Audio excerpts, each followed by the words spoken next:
السلام علیکم ورحمۃ اللہ وبرکاتہ۔ بسم اللہ الرحمن الرحیم۔ کتاب تلخیص المفتاح کا صفحہ نمبر 38 ہے، مجلس برکات کا نسخہ ہے اور عبارت ہے وَقَدَا إِنْ كَانَ مَاضِيًا لَفْظًا أَوْ مَعْنًا۔ گزشتہ سبق میں یہ بتایا گیا تھا کہ اگر حال جملہ جملہ فعلیہ ہو اور اس کے شروع میں فعل مضارع منفی ہو تو ایسے حال جملہ میں واو کا لانا بھی جائز ہے اور ترک واو بھی جائز ہے، چونکہ فعل مضارع منفی مقارنت پر دلالت کرتا ہے، اس اعتبار سے ترک واو جائز ہے، اور چونکہ منفی ہونے کی وجہ سے حصول پر دلالت نہیں کرتا ہے، اس جہت سے واو لانا بھی جائز ہے۔ آج کے سبق میں صاحب کتاب یہ بتا رہے ہیں کہ اسی طرح اگر حال جملہ جملہ فعلیہ ہو اور اس کے شروع میں فعل ماضی ہو، خواہ لفظاً اور معنن دونوں اعتبار سے فعل ماضی ہو یا صرف معنن فعل ماضی ہو، اور معنن فعل ماضی ہونے کی صورت یہ ہے کہ فعل مضارع منفی بلم ہو یا منفی بلما ہو، تو یہاں لفظاً تو فعل مضارع ہے لیکن چونکہ لم اور لما اسے ماضی کے معنی میں کر دیتا ہے، اس لیے یہ معنن فعل ماضی ہے۔ تو اگر اس جملہ فعلیہ کے شروع میں فعل ماضی ہو تو یہاں بھی دونوں چیزیں جائز ہیں، واو کا لانا بھی جائز ہے اور ترک واو بھی جائز ہے۔ صاحب کتاب نے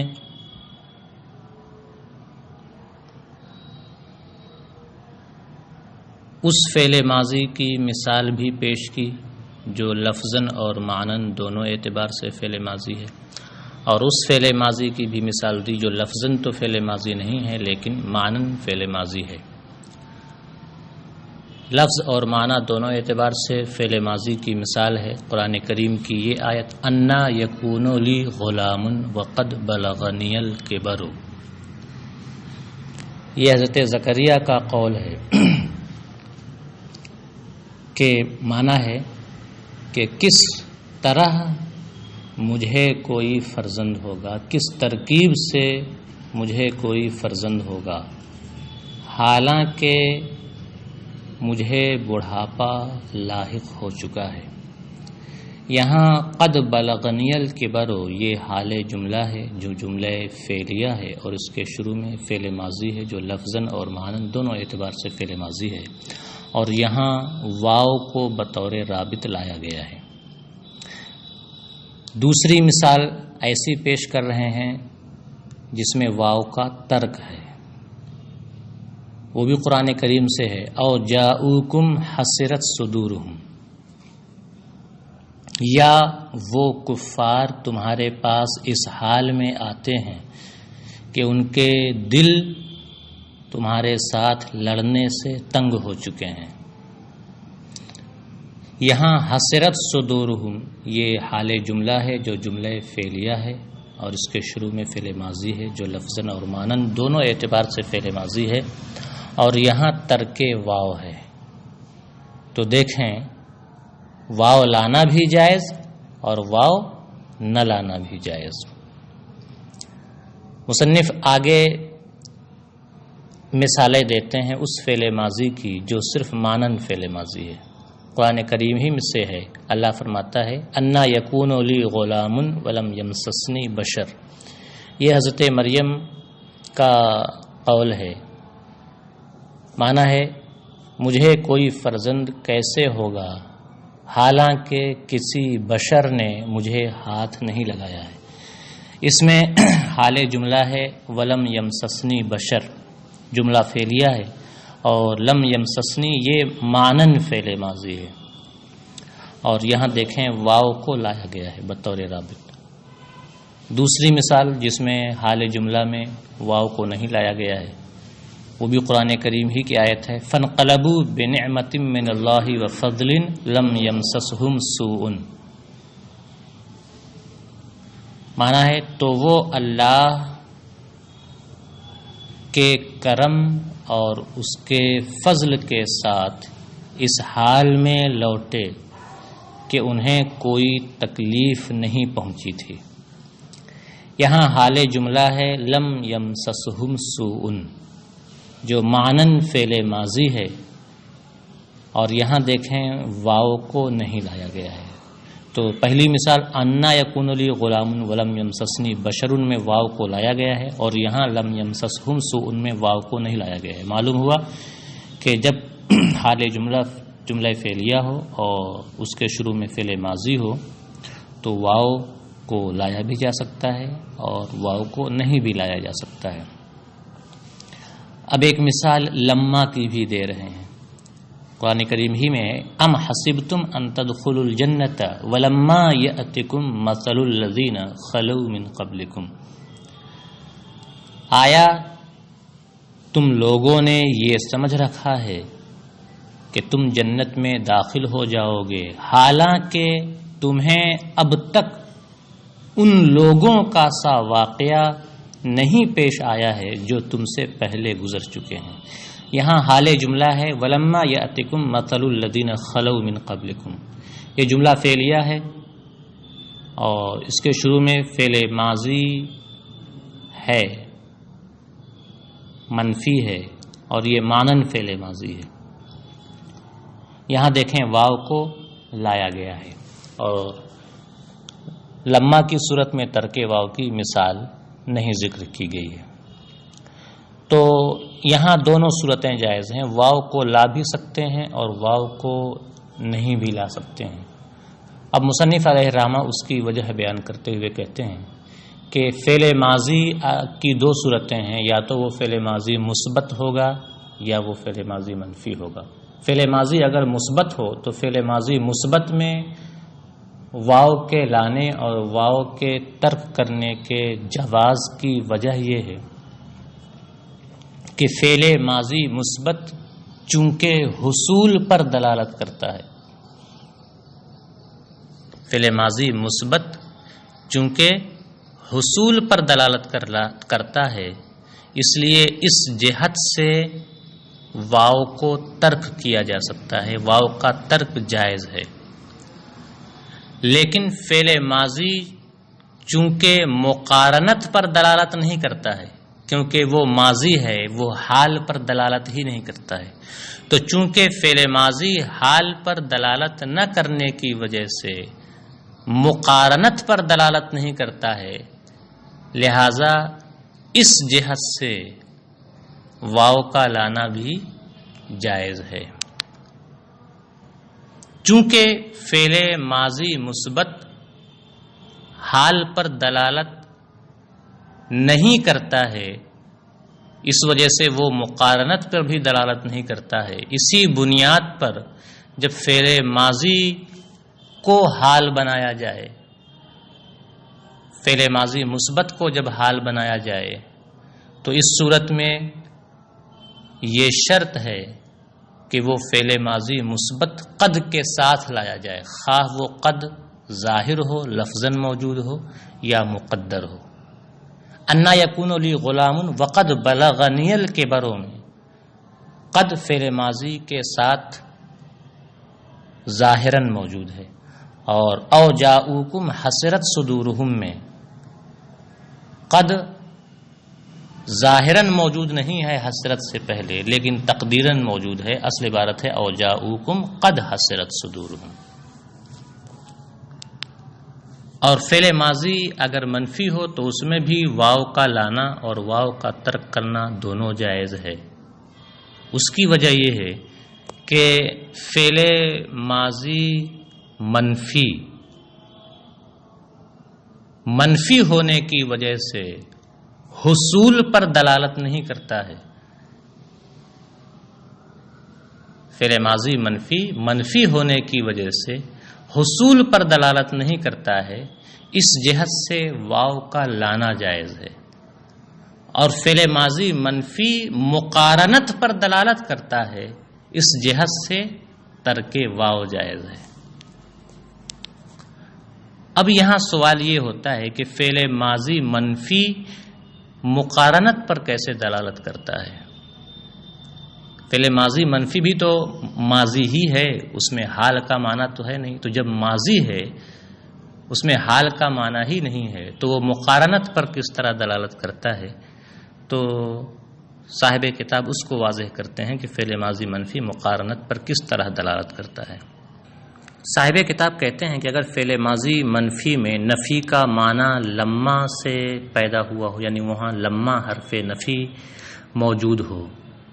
تو اس صورت میں وہ فعل ماضی منفی مقارنت پر اس لیے دلالت کرے گا کہ لما یہ استغراق کے لیے موضوع ہے، یہ استمرار نفی امتداد نفی کے لیے موضوع ہے. یعنی اس بات کو بیان کرنے کے لیے موضوع ہے کہ جس وقت سے نفی شروع ہوئی ہے اس وقت سے زمانہ تکلم تک نفی ثابت ہے،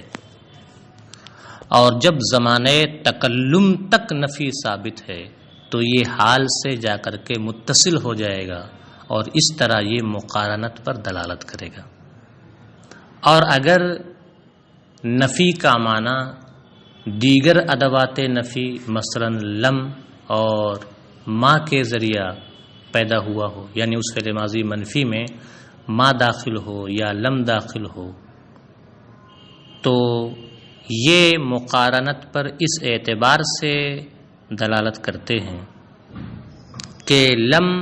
اور ما کے ذریعہ تو صرف اس نفی کا معنی پیدا ہوتا ہے جو زمانہ تکلم پر مقدم ہو، لیکن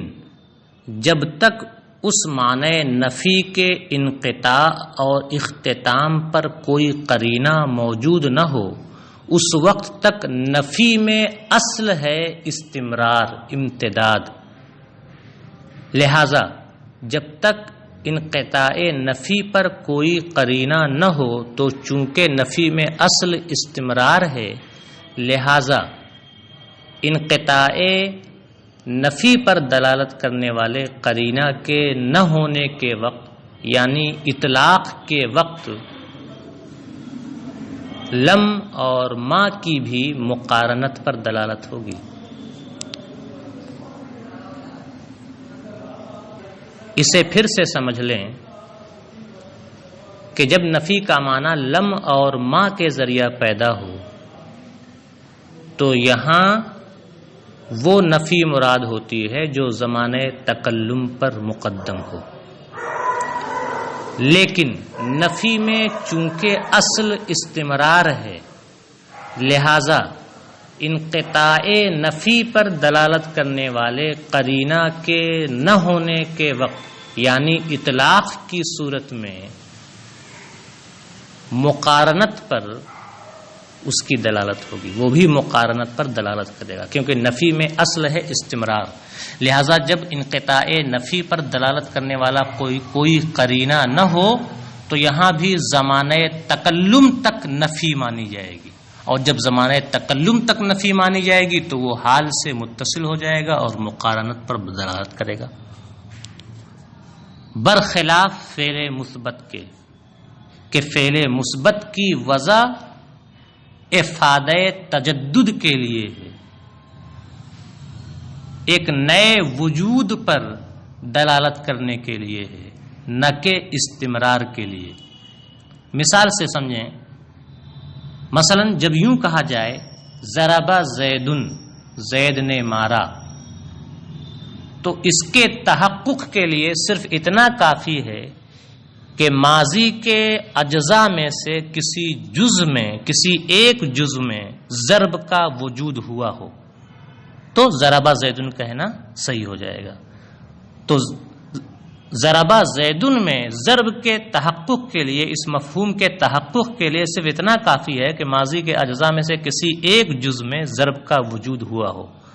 برخلاف ما ضربا زیدن کے کہ زید نے نہیں مارا، برخلاف ما ضربا زیدن کے کہ اس صورت میں نفی ماضی کے تمام اجزاء میں استغراق نفی کی مقتضی ہے، کیونکہ نفی میں اصل کیا ہے؟ استمرار ہے، اور اس بات میں استمرار اصل نہیں ہے۔ لہذا جب تک نفی کے انقطاع و اختتام پر دلالت کرنے والا کوئی قرینہ موجود نہ ہوگا، یہی مانا جائے گا کہ نفی کا استغراق اور نفی کا استمرار زمانہ تکلم تک مقصود ہے۔ مصنف کہتے ہیں کہ اس کی تحقیق یہ ہے کہ استمرار کی دو صورتیں ہیں، دو قسمیں ہیں، یا تو وجود کا استمرار ہوگا یا نفی کا استمرار ہوگا۔ استمرار وجود یہ سبب مؤثر کا محتاج ہوتا ہے، کیونکہ استمرار وجود کسے کہتے ہیں؟ استمرار وجود وجود بعد الوجود کو کہتے ہیں، اور ایک نئے وجود کے لیے کسی سبب کا ہونا لازم ہے، کسی موجد کا ہونا ضروری ہے، کسی مؤثر کا ہونا لازم ہے، برخلاف استمرار نفی کے کہ یہ کسی سبب مؤثر کا محتاج نہیں، اس کے لیے صرف اتنا کافی ہے کہ وجود کا سبب نہ پایا گیا ہو، کیونکہ یہ بات اپنی جگہ پر طے شدہ ہے کہ ممکن کے حق میں عدم کے لیے انتفاع سبب یعنی سبب کا منتفی ہونا ہی کافی ہے، کیونکہ ممکن میں اصل عدم ہی ہے، برخلاف اس کے وجود کے کہ اس کے لیے کسی سبب کا موجود ہونا ضروری ہے تاکہ اس کا وجود نئے سرے سے ہو سکے، متجدد ہو سکے۔ خلاصہ یہ کہ نفی میں چونکہ اصل استمرار ہے، اس لیے اطلاق کے وقت مقارنت پر دلالت ضرور ہوگی، اس لحاظ سے واو کو ترک کیا جا سکتا ہے۔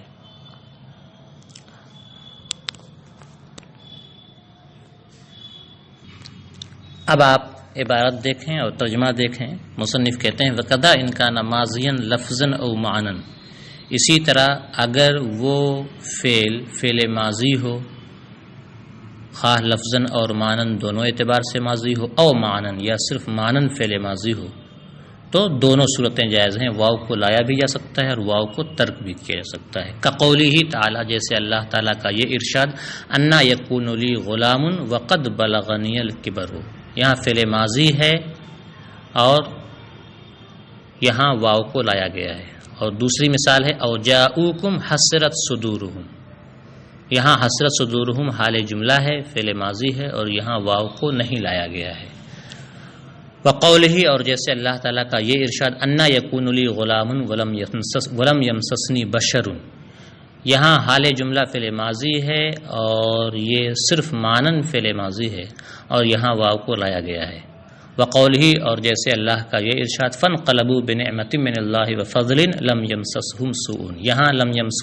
یمسسہم سوء حال جملہ ہے، یہاں جو فعل ماضی ہے وہ صرف مانن فعل ماضی ہے اور یہاں واو کو نہیں لایا گیا ہے۔ وقولہ، اور جیسے اللہ کا یہ ارشاد ام حسبتم ان تدخلوا الجنۃ ولما یأتکم مثل الذین خلوا من قبلکم، یہاں حال جملہ ہے لما یأتکم مثل الذین خلوا من قبلکم، اور یہ معنن فعل ماضی ہے اور یہاں واو کو لایا گیا ہے۔ اب مصنف وجہ بیان کرتے ہوئے کہتے ہیں کہ واو کا لانا اور واو کا نہ لانا دونوں کیسے جائز ہے، تو کہتے ہیں کہ اگر وہ فعل ماضی مثبت ہے تو چونکہ حصول پر دلالت کرتا ہے اس جہت سے ترک واو جائز ہے، اور چونکہ مقارنت پر دلالت نہیں کرتا ہے اس جہت سے واو کو لانا بھی جائز ہے۔ اما المثبت فلدلالته علی الحصول لکونہ فعلا مثبتا، رہا فعل ماضی مثبت میں دونوں چیزوں کا جائز ہونا تو ایسا اس وجہ سے ہے کہ فعل ماضی مثبت فعل مثبت ہونے کی وجہ سے حصول پر دلالت کرتا ہے، دون المقارنۃ لکونہ ماضیا، اور ماضی ہونے کی وجہ سے مقارنت پر دلالت نہیں کرتا ہے، ولہذا شرط ان یکون مع قد ظاہرۃ او مقدرۃ، اسی وجہ سے فعل ماضی مثبت میں یہ شرط لگائی گئی ہے کہ وہ قد کے ساتھ ہو، خواہ قد ظاہر ہو یا مقدر ہو۔ وَأَمَّا الْمَنْفِيُّ، رہا فعل ماضی منفی میں دونوں صورتوں کا جائز ہونا، ترک واو کا بھی جائز ہونا اور واو کا لانا بھی جائز ہونا، اس کی کیا وجہ ہے؟ فَلِدَلَالَتِهِ عَلَى الْمُقَارَنَةِ دُونَ الْحُصُولِ، تو اس کی وجہ یہ ہے کہ فعل ماضی منفی مقارنت پر دلالت کرتا ہے، اس جہت سے ترک واو جائز ہے، حصول پر دلالت نہیں کرتا ہے، اس جہت سے واو کا لانا جائز ہے۔ فعل ماضی منفی مقارنت پر کیسے دلالت کرتا ہے؟ تو اس کی وجہ بیان کرتے ہوئے مصنف کہتے ہیں اما الاول، رہا اول یعنی فعل ماضی منفی کا مقارنت پر دلالت کرنا، یہ اول ہوا۔ رہا اول یعنی فعل ماضی منفی کا مقارنت پر دلالت کرنا، فلأن لما للاستغراق، تو مقارنت پر فعل ماضی منفی کا دلالت کرنا اس وجہ سے ہے کہ لما یہ استغراق اور استمرار نفی کے لیے موضوع ہے، اور جب استمرار نفی کے لیے موضوع ہے تو نفی زمان تکلم تک کی ہو جائے گی، لہذا وہ حال سے متصل ہو جائے گی اور مقارنت پر دلالت پالی جائے گی۔ وغیرہ لانتفاء متقدم مع ان الاصل استمرارہ فیحصل به الدلالۃ علیہا عند الاطلاق، اور لما کے علاوہ دیگر ادوات کا مقارنت پر دلالت کرنا اس وجہ سے ہے کہ لما کے علاوہ دیگر ادوات نفی انتفاع متقدم کے لیے موضوع ہیں، ایسی نفی کے لیے موضوع ہیں جو زمانے تکلم سے پہلے ہو، مع ان الاصل استمرار ہو، ساتھ ہی ساتھ نفی میں اصل ہے استمرار نفی، فیحصل به الدلالۃ علیہا عند الاطلاق، لہذا اطلاق کے وقت یعنی جب نفی کے انقطاع و اختتام پر دلالت کرنے والا کوئی قرینہ نہ ہو، کوئی قید نہ ہو، لہذا اطلاق کے وقت نفی کے ذریعہ مقارنت پر دلالت پالی جائے گی، بخلاف المثبت، برخلاف فعل ماضی مثبت کے، فإن وضع الفعل على افادۃ التجدد، کیونکہ فعل ماضی مثبت کی وضع معنی تجدد کے افادے کے لیے ہے۔ وتحقیقہ ان استمرار العدم لا يفتقر الى سبب بخلاف استمرار الوجود، اور اس کی تحقیق یہ ہے کہ استمرار دو طرح کا ہے، ایک ہے استمرار عدم اور ایک ہے استمرار وجود، اور استمرار عدم یہ سبب مؤثر کا محتاج ہوتا ہے، برخلاف استمرار وجود کے کہ استمرار وجود نہیں، اس کی تحقیق یہ ہے کہ استمرار عدم یہ سبب مؤثر کا محتاج نہیں ہوتا ہے، کیونکہ اصل کیا ہے؟ عدم ہے، برخلاف استمرار وجود کے کہ استمرار وجود یہ سبب مؤثر کا محتاج ہوتا ہے، کیونکہ استمرار وجود کا مطلب ہے وجود بعد الوجود، اور نئے وجود کے لیے سبب مؤثر کا ہونا ضروری ہے، جبکہ استمرار عدم کے لیے سبب مؤثر کا ہونا ضروری نہیں ہے، کیونکہ اصل عدم ہی ہے، لہذا جب تک وجود کا کوئی سبب نہیں پایا جائے گا عدم ہی مانا جائے گا۔ وَأَمَّا الثَّانِي، رہا ثانی یعنی فعل ماضی منفی کا حصول پر دلالت کرنا، فَلِكَوْنِهِ مَنْفِيًا، تو فعل ماضی منفی حصول پر اس لیے دلالت نہیں کرتا ہے کہ وہ کیا ہے؟ منفی ہے، اور جب منفی ہے تو حصول پر دلالت نہیں کرے گا۔ آج کا سبق یہیں پر مکمل ہوتا ہے۔ السلام علیکم ورحمۃ اللہ وبرکاتہ۔